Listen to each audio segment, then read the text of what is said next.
we're talking about identity and how you identify and how vital it is to know your own identity. And then to actually, it takes a tremendous amount of courage, and I'm going to say to accurately and not subversively identify yourself. I think it's actually a deeply vulnerable thing to identify yourself. And that's one of the reasons why I get so frustrated with the whole identity argument. And that it's been brought out of the deeply vulnerable place of, when I was a political activist, I remember people coming out as, we'll say, trans. And I remember the like trembling vulnerability of those people who would do that.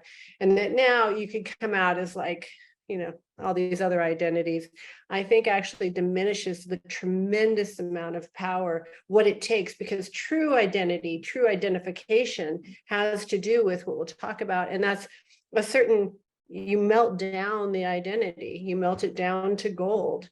And then from there, you learn how to vision, maybe draw the blueprint of what you're here to create that is uniquely you.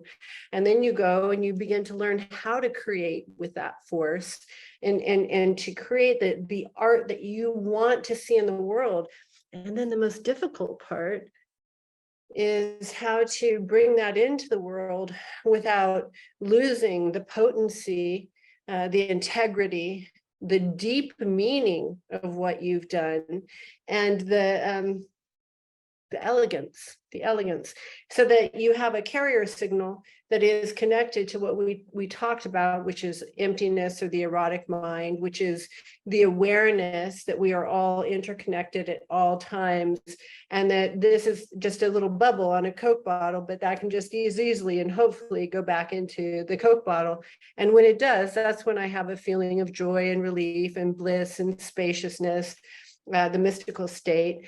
And then the aim of an erotic artist is to, with the greatest integrity, bring that down the red thread and into the interface of the everyday world, so that people get contact with that, so that it nourishes, so that it hydrates, so that it brings a memory, so that it inspires more than anything. It's so that it inspires.